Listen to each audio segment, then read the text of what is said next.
Hey, what's up, YouTube? Today I'm going to be sharing with you why you should be switching from scripts to frameworks. And the reason for this is ultimately. Hey, what's up, YouTube? Today I'm going to be sharing with you why you need to stop using sales scripts and how I literally doubled my commissions from doing that. I went from 8K a month to 15K a month just from switching my framework. Well, from scripts to frameworks, right? And the reason for this is with a script, you're reading something and you're memorizing it rather than truly understanding, versus with a framework you can truly understand each stage of the sales call and why you're asking each question and what answer you're expecting, and then understand like where to go from there. And if you can know that, you can sell on any offer, right? So like for me, man, you can put me on any B2C biz op offer. I understand every single one of them is going to have a coaching and community coaching and course associated with it, right? Maybe there's some slightly different deliverables. You show me the deliverables and I can sell it every single time. Now, obviously, the more you know your industry, the better. But simultaneously, man, that's why you're able to onboard really quickly. And you see a lot of these reps balancing multiple offers. And those guys who are making 50K, 100K a month, the reason they're able to do that is because they understand what they're saying, why they're saying it, when to say it. So that's what I'm going to be sharing with you today, how I basically doubled my commissions using a framework. So first off, we need to understand the stages of a sales call, right? So this is the framework I use. A lot of people use different things, but inevitably it all kind of comes down to the same thing, right? So we have tangible outcome, current situation, problem awareness, pre-handle, ideal criteria, future pacing, cost of inaction, and pitch. Okay, so the reason we do it this way is first off, we need to understand where they're at. Okay, so like how much money are they actually looking to make, and what are they doing right now for work, and how much money are they making there? Okay, then they need to understand that what are problems are arising from them being in their current job. Why are they looking to switch to something else in the first place, right? Because if they're completely satisfied with their job and their way of making money, they wouldn't be looking to make money online opportunity, right? Now, this could change for fitness. This could change for B2B. I have some B2B examples here if you're reading the problem awareness stage, but inevitably it stays the same, right? What are you looking to get out of this call? How much money are you looking to make? Because they're always on here to make more money or get in better shape. Then what is currently causing that experience? For example, being a janitor making 2-3K a month, it's hard to make 10K a month and travel the world with that. Okay. And now they'll understand the problems that are arising from that, right? So, what do you like about your job? Oh, I like that it's consistent for me. Okay, well, like, doesn't sound things are too terrible. Why would not just double down on that in order to XYZ goal? Well, I actually can't get to my goal of traveling the world, making 10K a month as a janitor because I have to be in this location. If I double my hours, I still only make 5-6K a month, and the school doesn't even offer me that. And I would have to work at nights, and that would be very stressful. I mean, what do you mean very, very stressful? Like, you can't. What does that mean to you? Oh, well, I got a family and kids that I'm trying to support, or I have a girlfriend, or I want to get in the gym and get in better shape, and I can't do that because of this and that. And then how long has that been going on for, right? You let them know, how you get them to express that.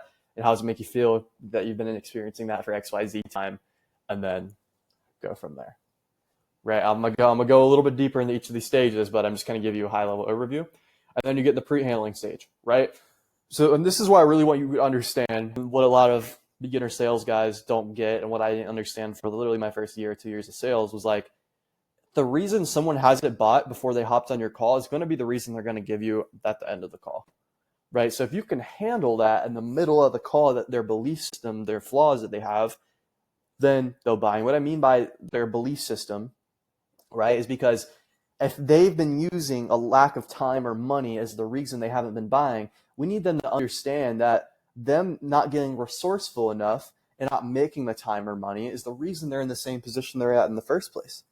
Right. And if we can get them to overcome and understand that belief and that mindset is the reason they make decisions that ultimately lead to their current situation, then they're more open to leaning into our mindset and the way we give them, right? It's where they'll actually make a change in their life, which is getting into a new business. Okay. And then from there, we need to understand exactly what are they looking for and how they'd like to be taught. And I like to put it this way, right? If you're teaching someone how to lose weight and they're a vegetarian and you're telling them, oh yeah, we give you steaks, chicken, salmon, fish, all this sorts of stuff, right? At the end of the call is your way of losing weight. They're not going to want it. It's not as sexy. It's not as appealing, right? Versus if you ask them, what are you actually looking for? How do you like to lose weight? Like, what do you like about your diet? oh, I'm a vegetarian, right? I really love greens. I love, the tofu and all this sorts of stuff. When you give them a pitch, like we have a lot of tofu in our diet, a lot of this and that. We have a plant-based diet plan we'll give you. And like, oh yeah, I'm really excited for that, right? And you can appeal to them. Now you can apply this to different things, but really the purpose of this ideal criteria stage is to tailor your pitch at the end to them. Then from there we get into future pacing, right? If they were able to get XYZ result, whatever they had in 6 months, or like where do you want to be in 6 months in this program, right? And then I also like to reference a case study, so they dream big, right? So I'll literally reference the best case study we have. Like for example, on my previous offer, we had a student who was doing a couple $1,000,000 a year after doing the business for a few years. And we've had students get like 20, 30K a month within their first couple of months.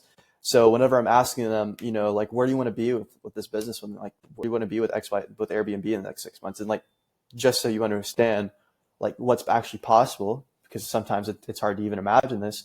But XYZ student who I'll introduce you to when we get you in the program, he's making $2 million a year right now, doing this for 2 years, 3 years.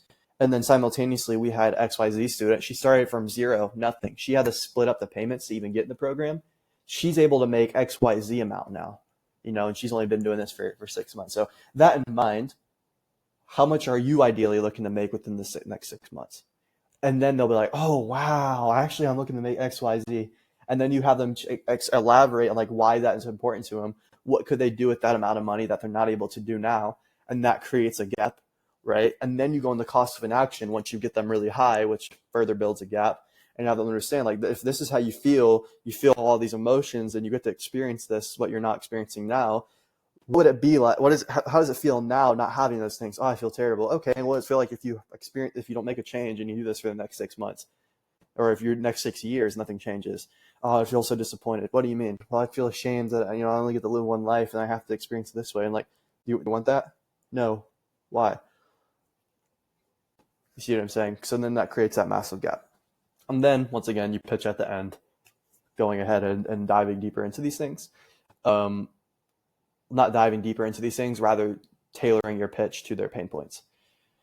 All right, and then I'm going to quickly give you this objection handling framework, and then we'll look into each stage, and we'll kind of dive deeper into those. But an objection handling framework is basically, so coming down here, every objection is about money. Get logistical first, and always go down to fear. They think about it, they'll think about money. If they want to talk to partner, talk about money. If they say time, you suck, and you train. If you can't pre-handle time, then you suck at sales. You need to quit at that point. You're not allowed to time objection, right? And that's what I'm saying. If somebody says they've had a lack of time, you need to just pre-handle that and like have them understand that you just haven't made a priority. They haven't made it resourceful enough. Look at your screen time. How much time do you spend on your phone? Oh, 6 hours. What happens if you allocated 3-4 hours of that a day and we're only expecting an hour out of you? And XYZ achieve this working 2 hours a day, right? There's so many ways you could pre-handle time. It's fucking easy. So no excuses there. But yeah, so it's acknowledge, clarify, reframe, future pace, consequence, pushback, repitch. So we're first going to acknowledge it. Like if they say they need to think about it, oh, I need to think about it. Yeah, man, I totally need to think about it. But like when you say think about it, just so I know where I can help you at, because like that's what I'm here for. What do you mean by that? Oh, well, it's just a lot of money. And then you would go into logistics, right? And then from there, you go into future pace, right? So like we'd reframe. So if they're using time as an objection, we need them to understand the reason they're in this position in the first place is because they don't have time. Money. If they're using money as an objection, the reason they're on this call is to make more money. And the reason they don't have more money is because they have a lack of skill to make more money. So we need them to understand that association, right? Or if it's truly logistical, which we can break down from there through going down the logistical path, then we can get them on a payment plan. And then boom, you handle the objection. Right now, if we uncover that it's fear, then we'll go from logistics to fear. Okay, but always go to logistics first, because you can talk in fucking loops and give them some voodoo magic of objection handling just to understand, oh wait, they actually needed help, and you could lose sales just by trying to like get PIFs whenever the person generally just needs a payment plan, right? So like you give them a reframe, and then you'd future pace what happens if they were able to like achieve these goals, or they made those changes to their life. What happens if they don't, right? What happens if they continue to think this way? And then and then you see if are you actually willing to make a change? And then they're like, yeah. You don't have to, man. You can continue doing what they're doing, and then they'll kind of justify themselves, right? Why they should be doing it. They'll explain further, right? And why they're not going to use that as an excuse anymore. And then you would repitch, and then you can re-loop back to fear if they still don't move forward. So that's kind of the objection handling framework. All right. So coming up here, this is the first stage, which is tangible outcome. So with tangible outcome, you have this intro, right? Do your little intro, builds a little bit of rapport, 30 seconds, nothing more. You don't need to talk about their dog and shit. Ask them what they're actually looking to gain out of this. So you're looking to make 10K a month. What do you want to do with 10K a month? Travel around, go to Bali? Sweet, right? They give you some bullshit answer like financial freedom. Well, yeah, man. I mean, nobody comes to us to make less money, right? But like, what does financial freedom mean? And they say financial freedom is like financial freedom. So like a lot of things you can do is just, a lot of times you can just repeat exactly what they say if they're giving you a vague answer. Financial freedom, time freedom. You can be like, time freedom, financial freedom. What do you mean by that? And then they'll elaborate, right? And then they'll give you the actual tangible outcome. Or if they keep saying some bullshit, it's like, okay, so like making more money, all right? Okay, cool, man. So like, what do you do for work at the moment? And then that's when you would transition from tangible outcome into current situation, right? What are they currently doing for work? How long have they been doing it? And their intentions behind this. Are you really wanting to do this full time, or is this something they're just going to half-ass inside? Right? Then this is problem warrant stage. So you are going to first ask them, what do they like about their role? Because when somebody starts talking about what they like, they're a lot more open to talking shit about it too. Because if you just come in there saying like, why not like your job? They can see an agenda and it's coming off of you. The agenda is coming off, right? And they're like, I don't the trust, and there's a little bit more resistance there, right? People give you an excuse like, I actually like my job. Oh, cool, man. Like, what do you like about it? Oh, I like XYZ. Okay, well, cool, man. I mean, it doesn't sound like things are too terrible, right? So like, what has you looking into drop shipping versus like doubling down with being a janitor in order to like 10K a month and travel to Bali? Oh, well, like I actually can't travel to Bali. My job's in person, and even if I wanted to make 10K a month, I would have to work like 100 hours a week. Oh yeah, no, and 100 hours a week, him with the Bali, like what's going on? And you kind of like get some probing questions. I'm being a retard right now, but you'd probe it, right? I'd obviously need the actual context. But if they're like, yeah, I'm a little trapped, man. I don't really want to stay in my job. Trapped? What do you mean? Or you can always default to literally just stating what they say. So that's always what I do. If I can't say, what do you mean? How do you mean? Like, I'll literally say like X, Y, Z. Like, I'll literally just repeat what they say. And then they elaborate further and just say it in a curious tone. And then like, okay, man, like how long have you been feeling like X, Y, Z? And then they'll say how long it's been going on. All right, and consider, man, you've been feeling trapped in your 9-to-5 job and like listening to a shitty manager. And you've been doing this for the past 2 years, like man to man here, like how's that affecting you? Or like or you say like, just being real with me, man. Like I'm here to help you. Like how's that affecting you? Then they'll elaborate on how it's affecting them. Makes sense, man. Like I speak to a lot of people, right? And I know some people just try things on their own. But like, what makes you want to join and get help with this rather than trying things by yourself? And the purpose of this is to pre-handle. I'm just going to do it myself later on. Okay, so I'm not just going to try to like read through this framework, but I really want you to understand why you're doing it each stage. This is to make them a lot more open to giving you the downsides. This is to get the problem out of them. Then from there, you dig into the problem, you expand the problem. I understand how long it's been going on for. What are they experiencing emotionally as a byproduct, or what tangible outcome is coming as a byproduct of that problem? And then why are they looking to actually seek help? And this is the do-it-yourself pre-handle, where you're basically getting them to explain why they need a mentor. I want to get there faster, make more money quicker, all this sorts of shit.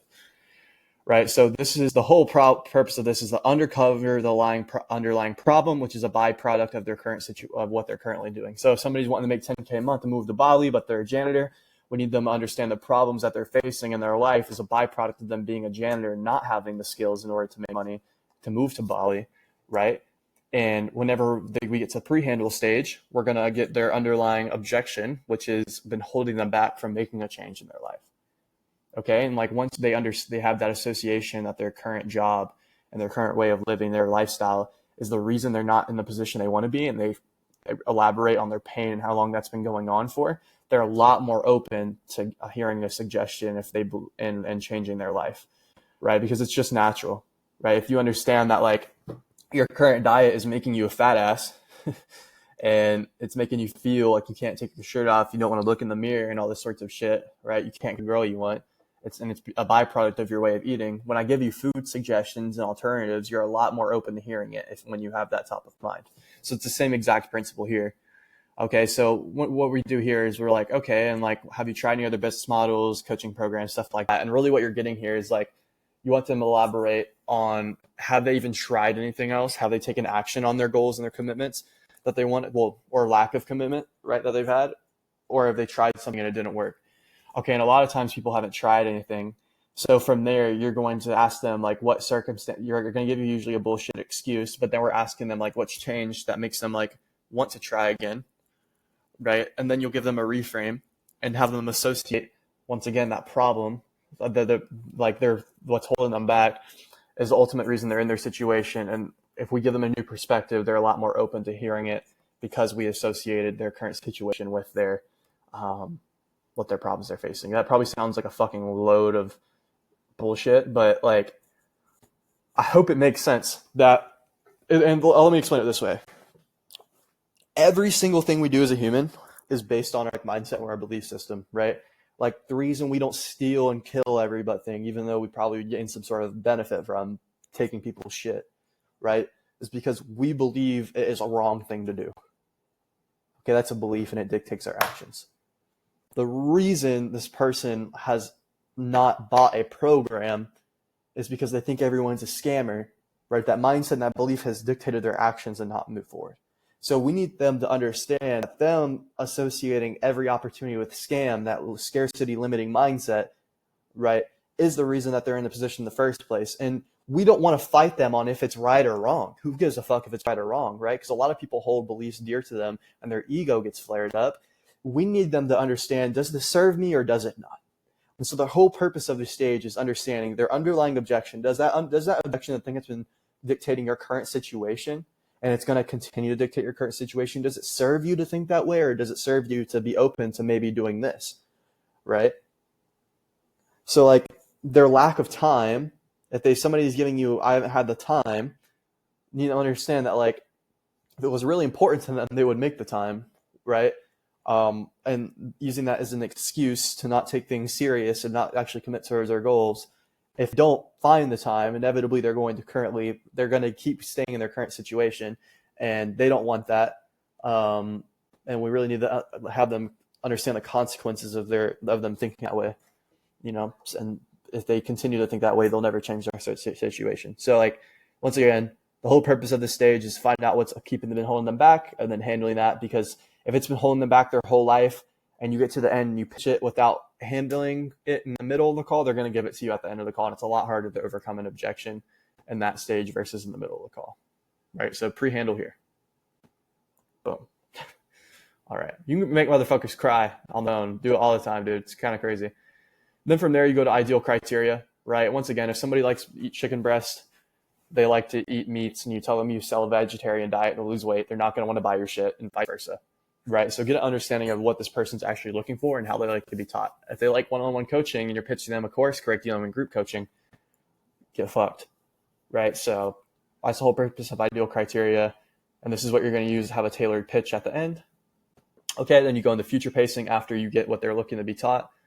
Right. And future pacing is basically just getting a understanding of like, where are they looking to go in the next 6 months? I even like to integrate some case studies and top students here so they can really understand what type of results they can get, so they shoot high, because the higher they shoot here, and then we go on the consequence cost of inaction, the bigger the gap, the more likely they are to buy, right? Because the whole purpose is increasing perceived values that's greater than the amount of money that they currently have. And how we can do that is through creating a gap with where they're at and where they're looking to go.